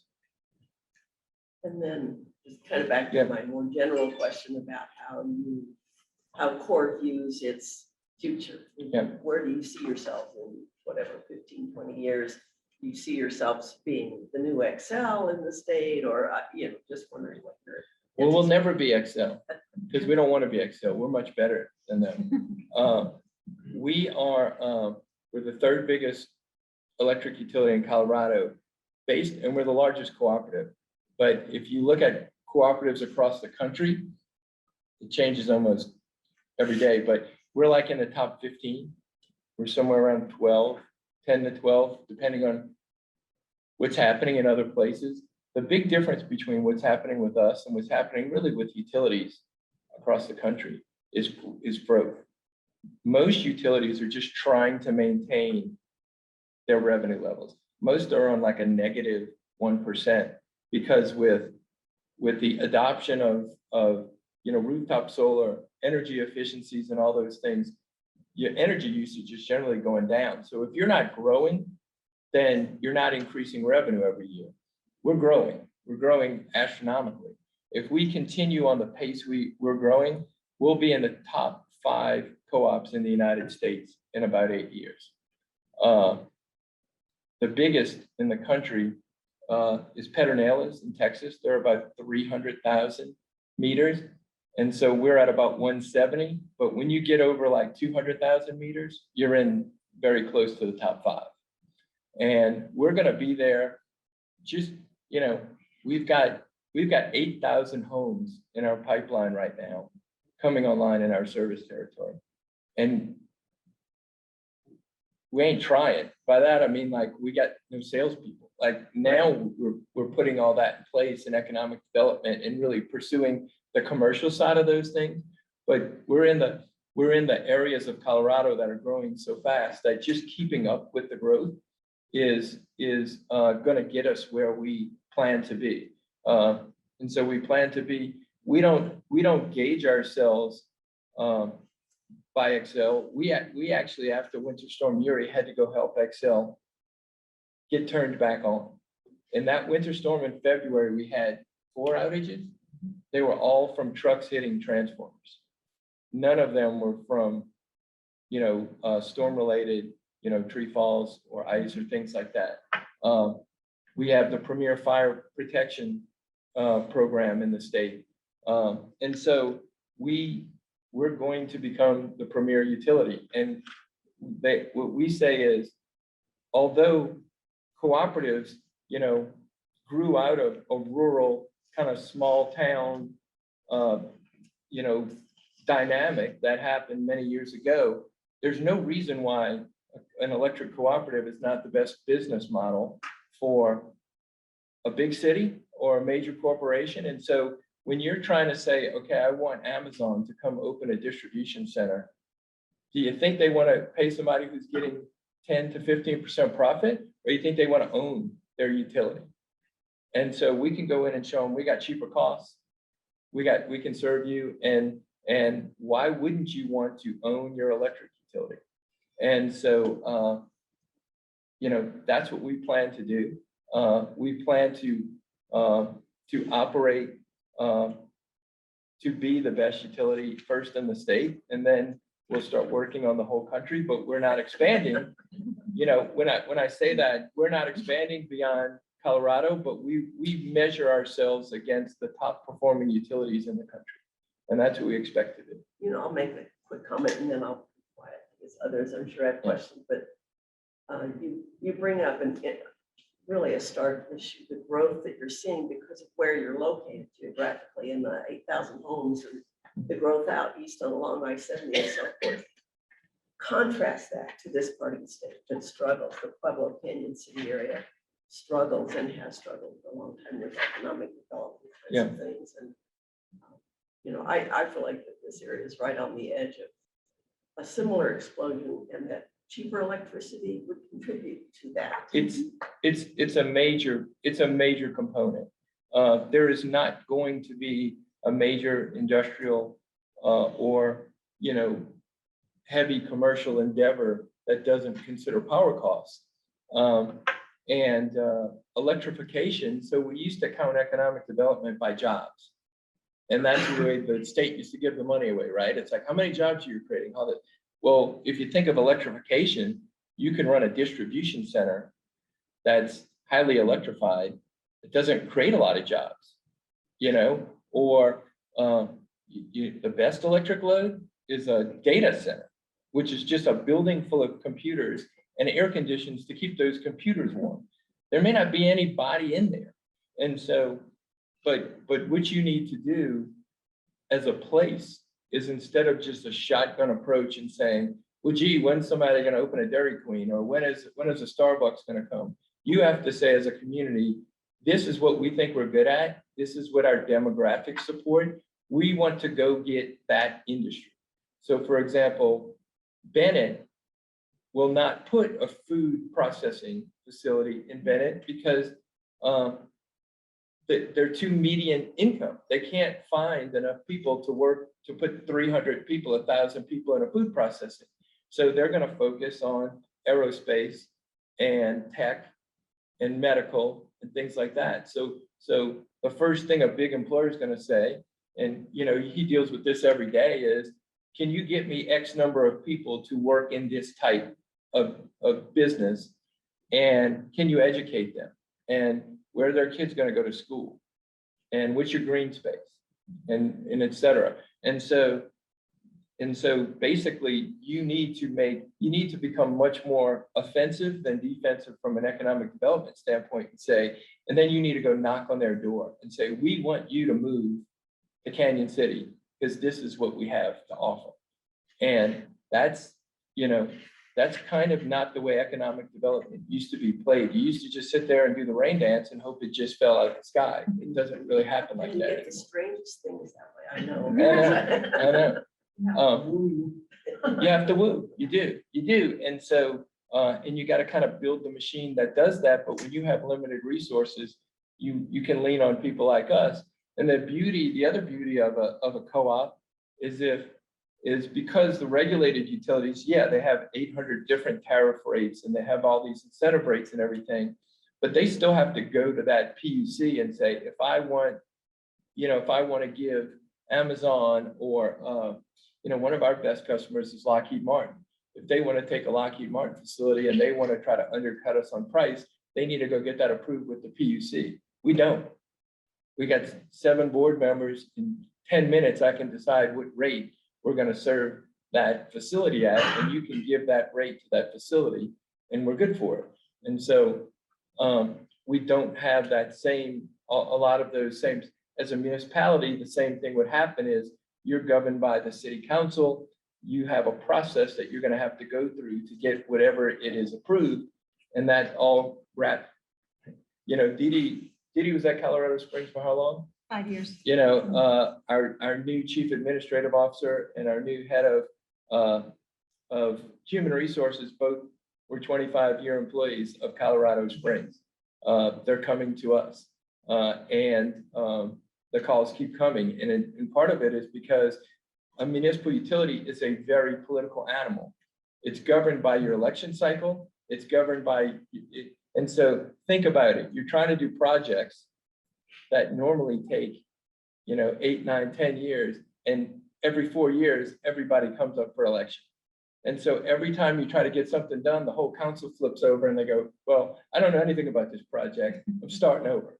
And so it is a very hard animal unless now the ones that do it the other way, the guy or the gal who runs the electric utility is the most powerful person in town.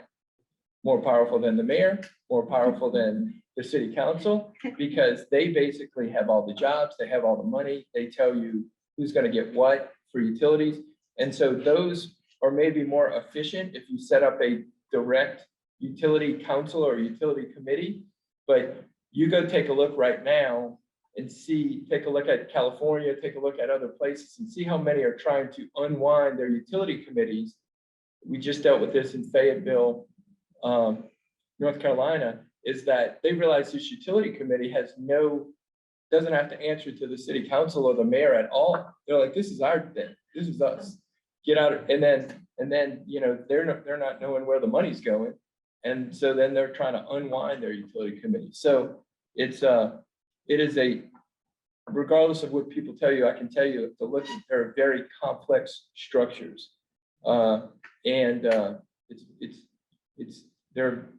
You got to go run a city. You start getting involved in the utility business, it's going to take that much time away from you being able to run a city. Jeff, did you present to Pueblo? Not yet. Yeah. After we get Canyon, then we're going to wait for that one to blow up. What about you, Brett? Did you present to Pueblo? Yeah, we were part of the Pueblo process. Why do you think they stayed with Black Hills? But there's lots of answers to that.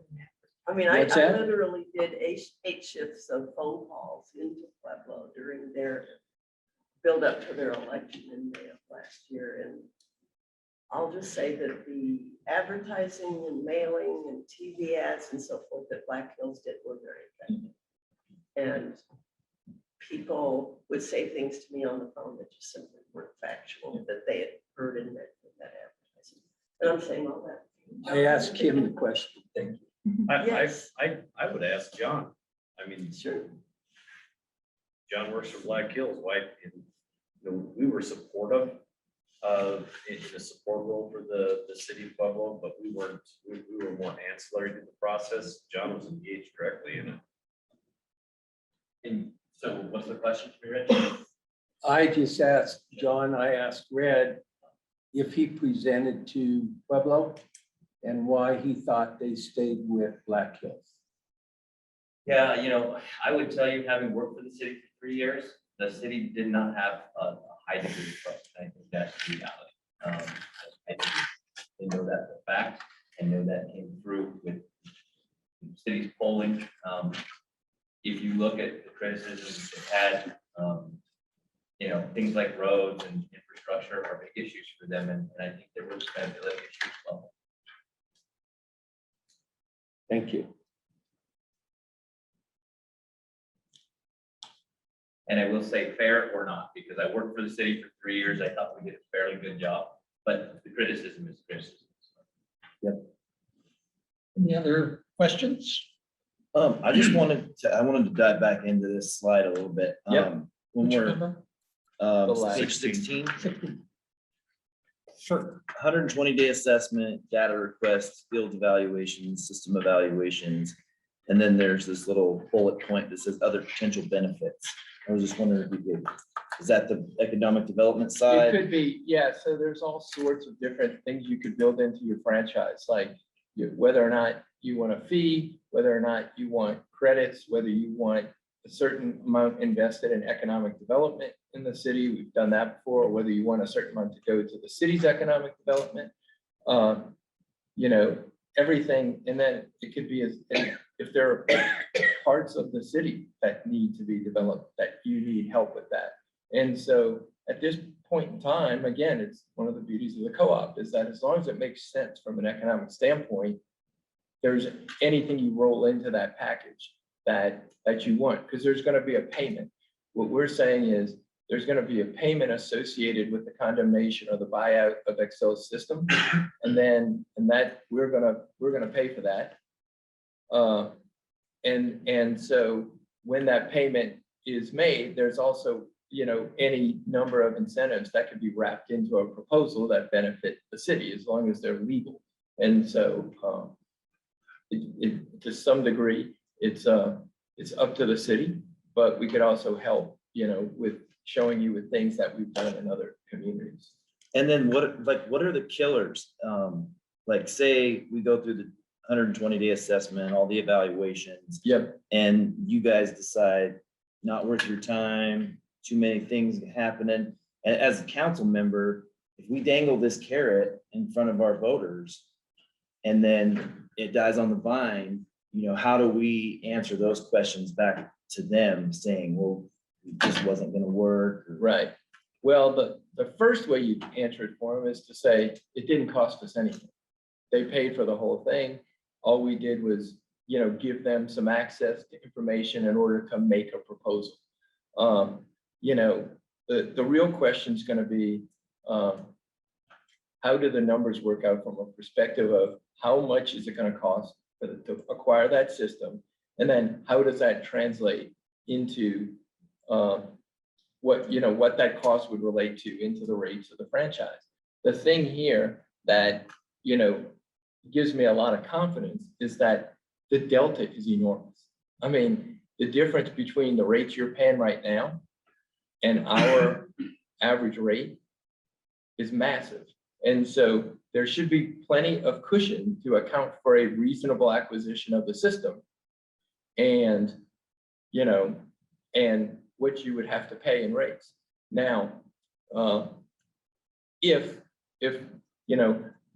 as long as we're not, we're committing the investment to do this part, as long as we're not asking for a commitment on the city's part, like any type of legal commitment, then we need the ability to say, well, wait a second, until we get to some bigger commitment, if it looks like it's gonna be impossible, or it looks like, it's gonna cost, $50 million, to even get started or something like that, then we're gonna just be honest and come to you and go, look, here's what the numbers work out to. It's, and so, but, we are hopefully showing you that the investment in going through this process on our own nickel is, if it doesn't work out, we lost that money. We got to go explain to our members, why were we pursuing this and wasting their money?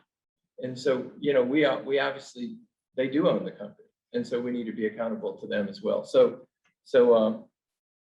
that they're, what we envision is up until we get to that point of making the proposal, if something looks like it ain't gonna work, we would either just say, look, we don't think it makes sense to make the proposal, or we'll withdraw, whatever. But once we get to the point of saying, here's the proposal, here's what we're willing to do, then we would request that there be some type of term sheet level agreement that says, okay, here's our understanding as to who's gonna bear what going forward and what we're willing to commit to. Okay, thank you. And from my viewpoint, it really comes down to, it's going to be a black and white choice. I mean, either it's going to work for our ratepayers, for the people that use electricity in Kansas City, or it's not. And that means the city too, because the city will play a role in this in terms of what monies we may have to put up to pursue a particular option or not. And so it'll be, I think it's going to be a pretty self-evident answer to our voters that if the city accepts this proposal from CORE, and it doesn't work out, the reasons will be pretty self-evident. And one of the things I want to say is that, and having participated as an observer, in the Pueblo process and looking at all the different materials, cities can municipalize, but you've got to find almost a white knight that's going to run your municipal electric committee, because that can be such a cost-sensitive situation. Decisions made by a municipal electric utility can have huge cost implications for a city, that you have to make sure you get the right person. And one of the things that we're struggling with right now in Canyon City, and everyone, I mean, this is no matter where you go, you talk to engineers and consultants, employees are getting scarce, and good employees are even scarcer.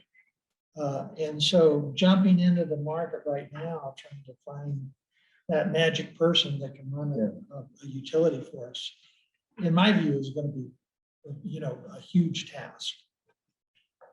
Any other questions, comments from the? I have a couple of Sure. ones that no one else does. Can you share with us just some examples of the franchise agreements that you currently have? Is that possible to do that? But like some that have some of the creative things built in it. Yeah, we can, they're all public. So once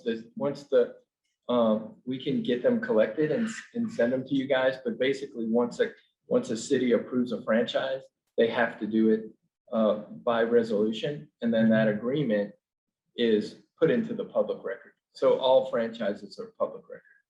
And then my other question was just in terms of if this evolves to the point where someday CORE does serve this area, are there any issues, or do you anticipate any issues around distribution and, just because we're disconnected from your geographic area at this point? Well, the transmission component of the system, we have network integrated service from Xcel, which means they have to provide us transmission. We can also, same thing with Black Hills, with their common carrier transmission system. So providing the connectivity of the system is basically part of the regulated transmission system. And then the distribution is what we do every day. And so, yeah, no, you don't, like, it's not like we have to say, oh, there's a physical connection between, I guess Woodland Park would be our closest. As you go to the southern areas of Woodland Park to here might be 50 miles, but they don't have to touch physically. We're getting a little bit short on time. We do need to, recognize that. But did you have some other questions or comments? Okay. Anybody else have something? Yeah. I would just say with the, talking with the PUC, like a co-op would be not regulated. Would that be That's right. but there might be limited in their oversight. Does the PUC have limited oversight then of a municipal or a co-op? There's in certain carved out areas, they can't tell us anything about our rates or what to charge. What I'm learning a lot about Colorado is actually the PUC in Colorado is not very strong. It's the legislature that controls.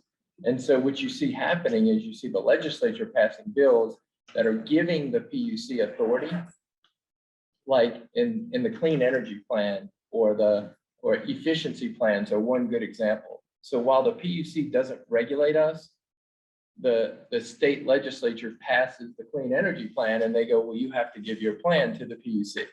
And so there are instances in which they impact us, but we are not, our members voted to be exempt from PUC regulation. So it's somewhat less direct. Now, there are some areas in which, they regulate anything related to a utility. So if someone were to raise a complaint to a certain level, or operationally, if you were going, bankrupt or something were happening dramatically, they always have the right to kind of protect consumers. And so it's indirect, but primarily. Because things tend to get very complex when you have the PUC involved. Yep, and I try to stay away from them as much as possible. They're elected officials. They're driven by different mechanisms. Not. Well, they're appointed, but they're appointed by an elected official. It's a very And political. so it's, and so, yeah, I'll just leave it at that. So the, looking at our enabling resolution here, it says the city recognizes the importance of energy costs, the importance of energy, including cost operations and agreements. And the city understands the desires of the community to look at various energy options and opportunities. And that our committee can review, evaluate, and recommendations concerning energy options for the city. Considering that we have kind of a somewhat of a time-dependent opportunity here, it would seem to me that this is something that we could continue our work. I mean, our work would not be brought to any type of conclusion by this. But it seems to me that our committee could make an interim finding of support to transmit this proposal to City Council and say, City Council, please consider this proposal. And so that seems to me to be right in line with our charter and our mission from council. And so in that light, if someone would like to make a motion to do just that, to transmit this proposal to City Council with our recommendation to pursue it, I'd like to do that. Mr. Chair and committee, I propose that we pass this on to City Council. Do I hear a second? Second. All in favor, say aye. Aye. Aye. Any opposed? Thank you. So I'll write up something short that I'll send to you, Ryan, saying we recommend City Council evaluate, pursue this proposal. Great. Next city council meeting is a week from today, so if we can get that in the next day or two, we will put it on the agenda for next week. So things are going to move pretty quick. with that, we're really at the end of our time here. Thank you for coming. Thank you for having us. And we do appreciate it. We look forward to seeing you in 2 weeks. And in 2 weeks, we've got sure I say it correctly. City of Fountain. Yep, City of Fountain, and then we'll have an hour to do. I might have some stuff. Great. Okay, so we'll have an agenda. We didn't have an agenda this time. It was basically just a couple of speakers. But we'll carry on then. And can we continue to have the Zoom set up? So that we can get the word out on that. 'Cause I think it's really- Okay. Thank you. Thank you all very much. everybody.